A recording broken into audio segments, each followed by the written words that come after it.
And we actually have MRI data that shows that the brains of kids with ADHD and that prefrontal cortex, that part where all these executive functions, these planning skills, these problem-solving skills happen, it's about 2.5 years immature compared to the brains of students who don't have ADHD. So there's biological reason for what's going on that we're seeing, as they struggle to get out the door on time. And in many kids, that part of the brain keeps growing in all kids, it keeps growing to your late 20s. Hi, it's Kate from ADHDkidscanthrive.com. Before we start, I want to address the fact that I know how overwhelming it can feel to parent a child with ADHD. The questions, the challenges, the desires to give your child the best possible chance to thrive is a lot to carry for parents. That's why I want to share my journey with you through my book, How We Roll: A Parent's Journey on Raising a Child with ADHD. I've had the privilege of helping many parents like you navigate the journey of raising a child with ADHD. We've worked together to create brighter paths. All my experiences, practical tips, heartfelt insights are narrowed down into this book. To help you get started, I've made the first 3 chapters of the book available to you for free. You can check out through the link in the show notes below.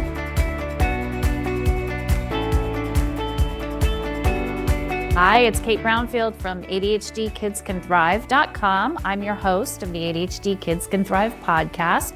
I'm also an ADHD parent coach and author. Hey, I'm very honored today to welcome my guest, Dr. Damon Korb. He's a developmental and behavioral pediatrician. He is the clinical director and founder of the Center for Developing Minds here in the Bay Area, California. He is author of a book called Raising an Organized Child, and he's creator of a new product called OrganizedStudents.com. It is my honor to have him here today. Please enjoy our conversation. Hello, Dr. Korb. Thank you for joining me today. This is a special gift for me and everyone who's listening. I'm looking forward to talking to you. It's great to be back. I appreciate the opportunity to talk to you. Yes, you are welcome. Okay, so you are the expert in talking about executive functioning and how that affects kids who have ADHD in this case. So I kind of just wanted to have like a power session with you about that to kind of help enlighten all the parents on what that looks like and how they can help their child. So I thought to start, we should talk about, just from a very high level, why is it difficult for ADHD kids to organize themselves in school, in their bedroom, in their chores in their life? What is it about ADHD that makes that hard for them? I think there's 2 reasons. One is perspective taking is different, right? They may not value what you as an adult value as important. So you may differ in your opinion about the room being clean, or you may differ in opinion about what's working and what's not working. But I think the biggest reason is just a lack of skills. They may lack the spatial organization or the time management or the prioritization skills, the step wisdom to break tasks down into components, the ability to plan and the ability to problem solve. These are all executive functions. And so those tend to be weaker in students with ADHD. Yep. Okay. So another effort, I should say, you've done lots of things to help people, families and kids who struggle with this kind of stuff. But your next new adventure is you created OrganizedStudents.com. So tell us a little bit about what that is and how it works. So I wrote a book called Raising an Organized Child, which was kind of a compendium for parents to understand executive functions and how to build them in your child from infancy through young adulthood. And I got a lot of requests for a student version. And the student version is different. Instead of the philosophy and the theory that is in Organized Students, it really is directed at skill building for students. What are the skills that we need to move through adolescence and into young adulthood? Okay. So it teaches them, it teaches the student at their level. It is an online tool devised for students. It's a curriculum, has 40 different lessons that they can go through fairly quickly and easily to change the way that they prepare their backpack and the way that they prioritize their time, and they learn how to plan, and they learn how to be thorough and be detailed and to understand what their teacher wants. Interesting. Okay, to think about thinking in a different way. Would you recommend parents do this with their child, or what, like, depending on how ADHD their child is, like So how difficult they're struggling, I guess. part of what you're getting at is, can a child just sit there and go through it on their own? And you're right, it depends on the child. There's some middle school, teenage students that could absolutely sit there and take this curriculum on their own, and they do. And there's other students it would be much better to break it up and gradually go through it with an adult or their teacher. Yep. I'm actually thinking, gosh, I would sit with one of my kids maybe because it would actually help me, probably help them Sure. to be more supportive, like create an environment, right, that's supportive for them.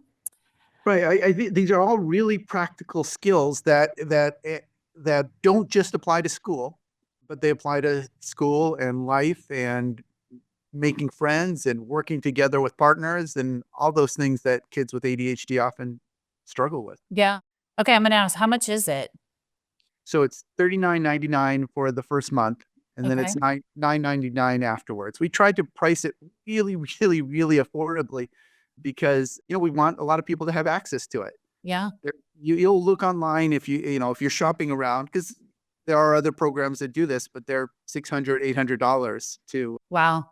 to join these. Okay. So you can do it and then you do it for as long as you need to have it Yep. to work through the curriculum.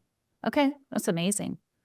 Okay. So let's start with, what is parents' role in helping their child develop these kind of organizational planning, thinking ahead skills? So What is our role? the parent role is critical. So this is now getting back to my book, Raising an Organized Child. And I talk about there's 5 important steps. And those are to be consistent, to introduce order, to give everything a place, to practice forward thinking, and to promote problem solving. And those 5 skills can be applied from infancy all the way through adolescence. Those 5 skills are foundational for building executive functions. Let's talk about that maybe in a little more detail. I'll explain why. So being consistent. Any teacher will tell you that's how kids learn. So, if the rule is we do homework after school and we consistently enforce that, it's much easier to do that than to wait for a child to struggle and then say, wait a sec, we're changing everything. Now we're going to do homework right when you come home from school. Yeah. It's the consistency that I'm emphasizing, and not necessarily when you do homework. But the consistency is important for kids to learn. Introducing order. There's order inherent in everything. So kids learn order when they're 5 months old. They learn cause and effect. They learn to push a button or ring a bell and it makes a noise. So they're already learning sequences, and they continue to build their ability to understand sequences. And sequences are relevant to time and time management. Sequences are relevant to planning, learning how to break any task down into steps. First we do this, then we do that. And all of that then relates to estimation and predicting, which is important when you're planning, and problem solving. So all of these things are integrated, but it really comes down to parents understanding why they're doing what they're doing, and giving kids the opportunity to try these things out and practice them, not doing it all for them. Right. So it's a balance. There's a huge balance, right? Balance. Struggle is okay. Yeah. And so I do have a question on that. Like, so what if they won't do it? Do you give up the first try? I think parents get caught in this trap, like they don't do it, and so then the parent comes in to save the day. And then you get into the pattern is the parents saving the day. Mhm. So when you say don't do it, that's the key phrase, whatever it is. It's okay if they don't do it, if what it is not life altering, right? So if their child doesn't do homework, then we problem solve it, and we sit down with them and say, hey, what's going on? Why is this hard? What can we do to make it work better for you? We teach them how to break. Let's just do, the first page of it today, and then we'll go play basketball, and then we'll do the second page. We figure out a way to help them problem solve and understand. One of the things we do is we validate, man, you're right. This is hard. This is a lot of work, because that puts us on the same team. And once we are on the same team as our child, as opposed to, no, you need to sit there and get your work done. Now I'm your enemy. But if we're on the same team, yeah, this is hard. This is a lot of work. Then we can team together to problem solve solutions. And the older the kids get, the more you want them to be in charge of problem solving your solutions. So, you know what? We're 3 weeks into semester. You've got 4 missing assignments. What's your plan? How are you going to fix that? All right, let's try that for a week, and I want you to report back to me in 1 week and let me know if your strategy is working. And you may know that's a horrible strategy, and that's okay. Let's go with their plan, but we've got a safety net. We're going to meet in a week, and we're going to see if it worked. Okay, we got to come up with another plan. And teaching them to work through the struggles is as important, or probably more important, than most anything they're being taught in school. Yeah, absolutely. Absolutely. Okay, so let's talk about the time management, which I think you just kind of touched on in that example, So, right? Like it's hard for kids with ADHD, right? To manage their time, predict how long things are going to take. They may have a big idea of like, oh, I can absolutely get those 4 assignments done. They may say by tomorrow, right? Just because they have a hard time like seeing how long things take. So how can parents kind of help them with time management? So from the time kids are very little, we begin introducing routines. So you can connect those routines to time. This is our breakfast routine. This is our bedtime routine. It gives them a sense of time if you connect those routines or those rituals with times during the day. This is what we do every night. We read our stories at this time. So we introduce them to those routines. As they get a little older, we start introducing the idea of breaking things down into tasks. Everything has a beginning, a middle, and an end. You take out a toy, you play with the toy, you put away the toy. You prepare the meal, you eat the meal, you clean up after the meal. And we need to teach them that until that last step is done, it's not over. Wait. What are you going to play? Dinner's not done. You haven't cleared your plate. So beginning and middle and an end, and we try to teach them that that's inherent in every task, so that when they get an assignment someday, they can say, okay, what's the first thing I need to do? What's the second thing I need to do? And then eventually they can say, how long will each of these things take? So sometimes we provide them with worksheets where we say, write down your homework, guess or predict how long each thing's going to take, and then time yourself and see if you're right. And if you're not right, why was that? Was it because distraction's a problem? Was it because I just didn't estimate right? And I got to get better at predicting how long it takes me to do things. So we help them learn about time. And once they start learning about time, then we introduce something called backwards planning. And by the way, all of these lessons are in this organizedstudents.com curriculum. That's great.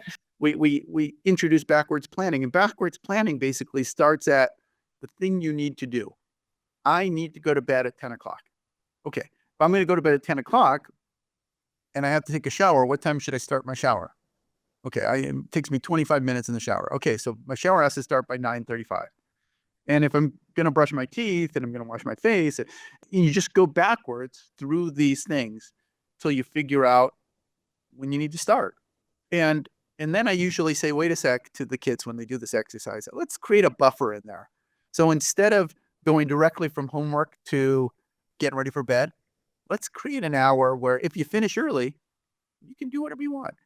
You got some free time. And so then we built in an incentive to actually stick to the plan, because if they stick to the plan that they created, then they have a buffer to have some free time and do what they want to do. That's really key too, to help keep them motivated. Absolutely. You can't work all day. Right.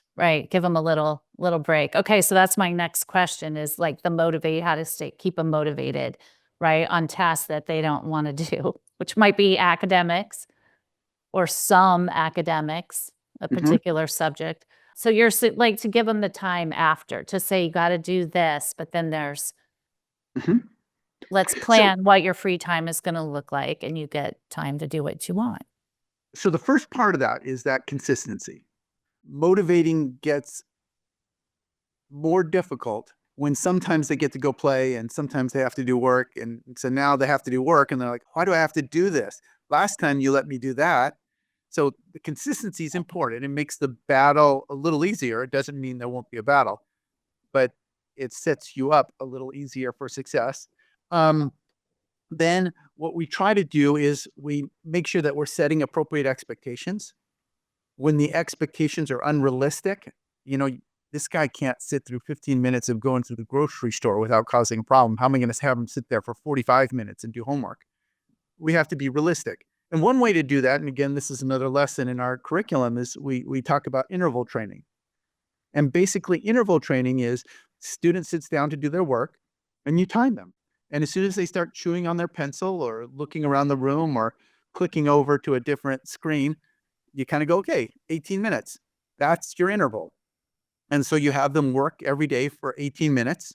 And then each day you gradually increase, or each week, I'm sorry, you gradually increase the amount of time. Maybe it's 20 minutes the next week we'll work on, and then 22 minutes.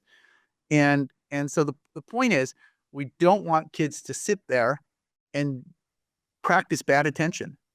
Because if they're an 18-minute kid and you're having them there for 40 minutes, they're practicing bad attention for 22 minutes. It's like shooting basketballs with the wrong form. If you do the wrong form and you do it over and over again, you're going to learn to do it the wrong way. Right. And that's not what we want. And then I introduce a lesson called the 80-20 rule, where you work for 80% of the time and you take a 20% break. So if you do 18 minutes of homework, because that's your interval, then you get a 4-minute break. And then we talk about what is taking a good break versus a bad break. Getting on your phone and reading a bunch of stuff on your phone or doing social media really isn't a good break for your brain. But going out and shooting baskets or doing some push-ups or running to the bathroom or getting yourself something to drink clears your mind a little bit. Yeah. And gets refreshed for what you want to do. So I'm not talking directly about motivation. I'm talking about really teaching kids how to realistically know what they can do and operate the way their brains work. That's the most important thing. We also have lessons on that are maybe more closely related to motivation. So for that student who knows that this is important, but I just can't do it, we have lessons on how to create small rewards for small tasks, how to create medium rewards for medium tasks, large rewards for large tasks. So, you know, when I was in college and I know I needed to study for hours, I used to put an M&M in my lips and I'd say, I can't eat this until I memorize these 2 pages. Ooh. And then I would memorize those 2 pages, write it on the dry erase board.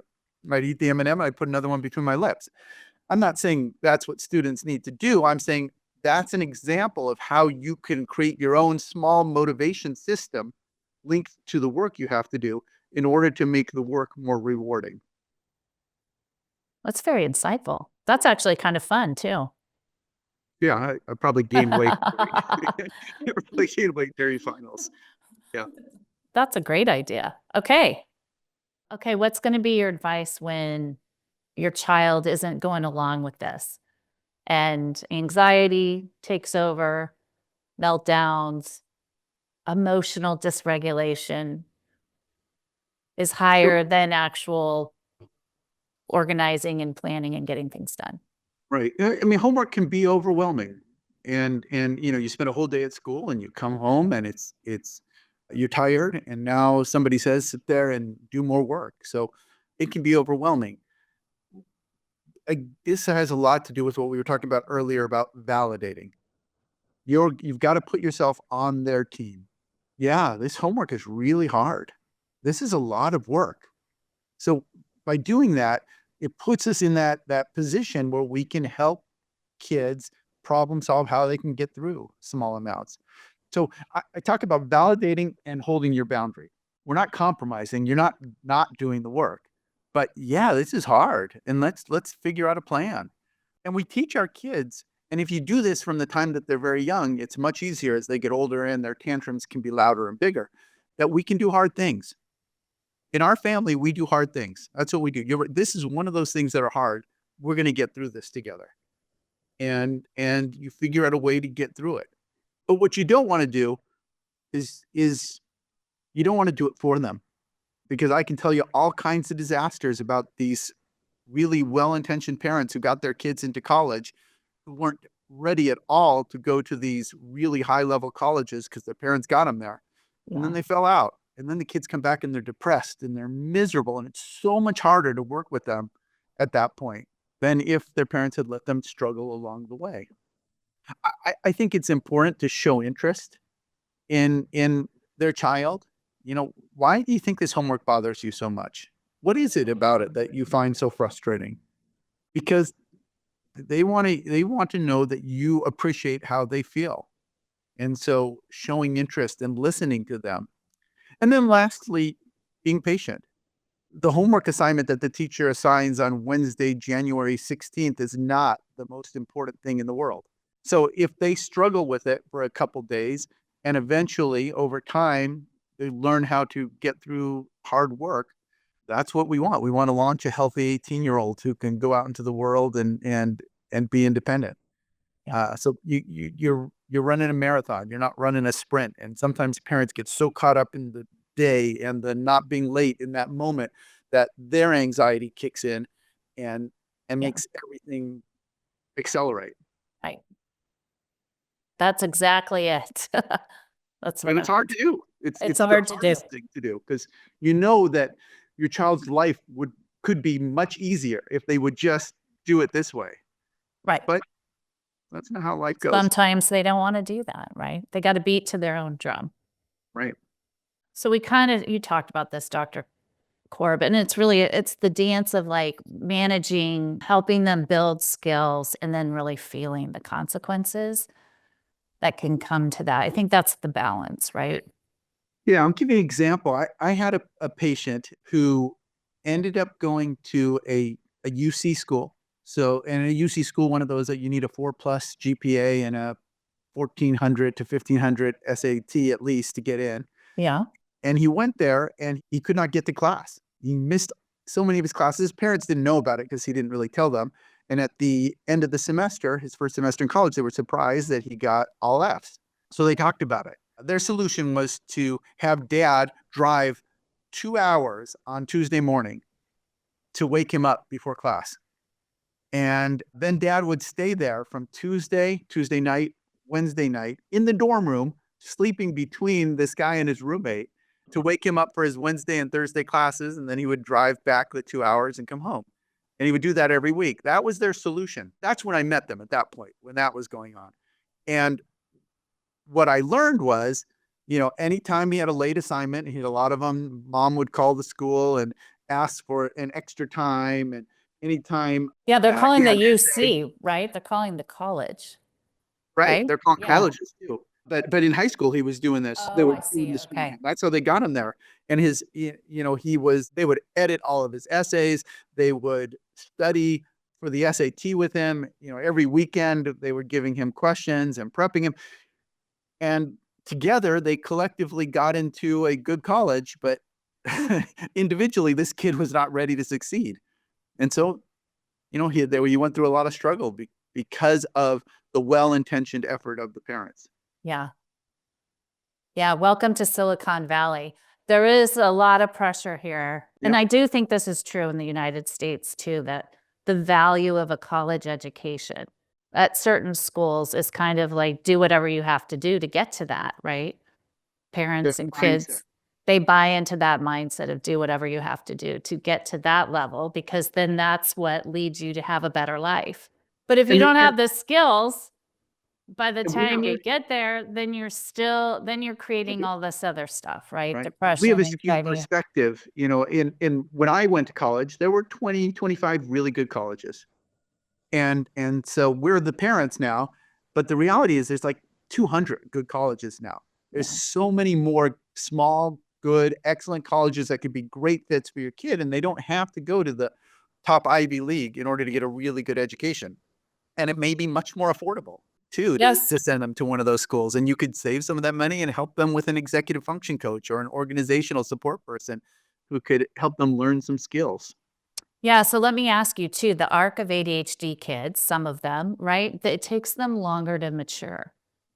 in their organizational skills, right? So do you guide patients on and it may take longer for them to go away to college. They might not be ready to go at 18. They might be ready at 20 or 21. I've even heard some, it tends to be the boys, right? They kind of find their way at home through junior college, and then they go away maybe when they're like 23 or 24. Absolutely. And we actually have MRI data that shows that the brains of kids with ADHD and that prefrontal cortex, that part where all these executive functions, these planning skills, these problem solving skills happen, it's about 2.5 years immature compared to the brains of students who don't have ADHD.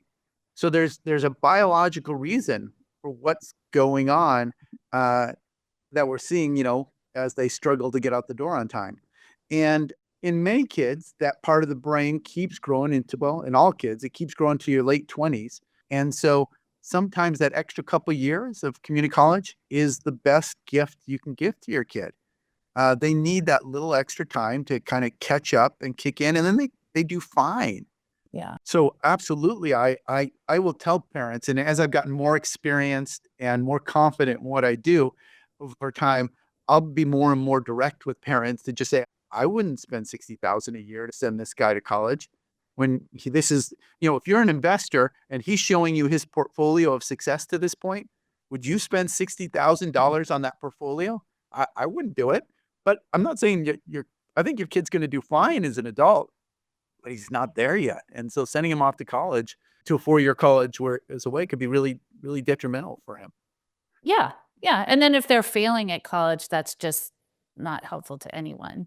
Right, because they know that intellectually they're as smart as the kid sitting next to them, and they can't understand why they continually struggle. So it's real natural when you don't have a lot of experience or understand what's going on with you to think you're just dumb or that you can't do what these other people do. And that's a really depressing thought at that developmental stage of your life, to think that, oh my gosh, I'll never get a job. I'm going to be homeless. All these things go through their heads. They catastrophize.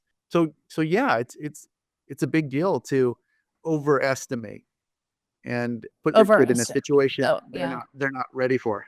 Yeah. It's wise advice.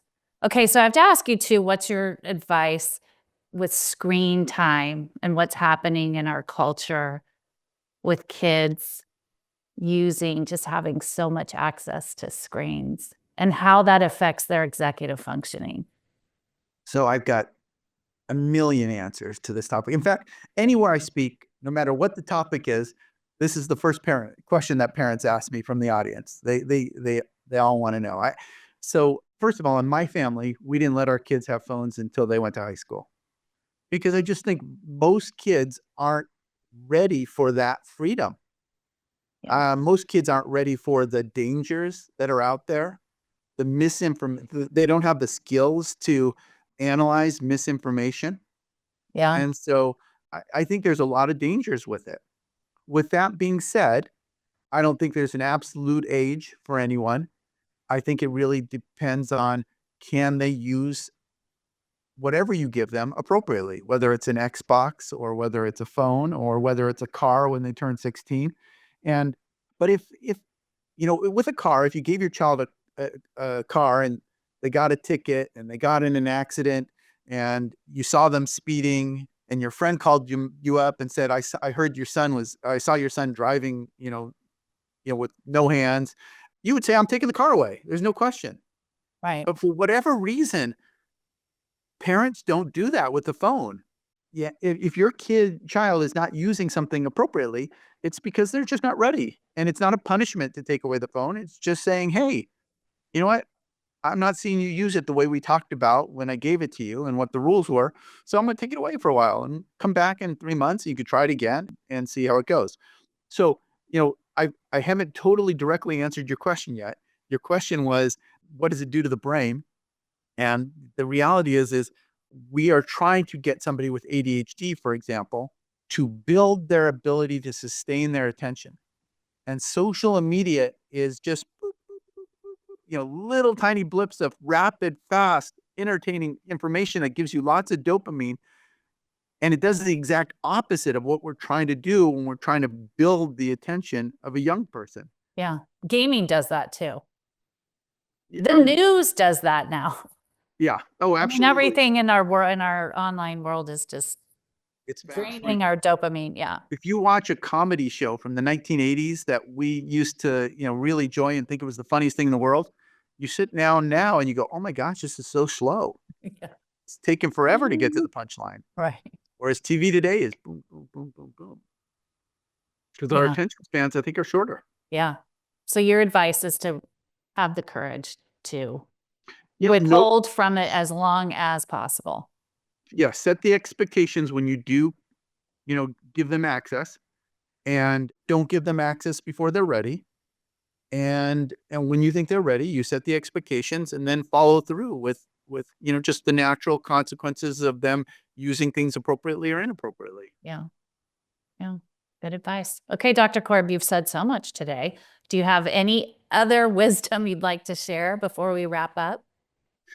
I guess what I would say is I would love for families to explore the tools that we've created. I feel very proud about the book, Raising an Organized Child. I think the curriculum that we have developed is going to be very useful for students who are, who would like to improve their skills. And I encourage you to check that out. Yeah, it's great. Thank you for joining us today. My pleasure. Anytime, Kate, you want to talk, I'm happy to talk. Great.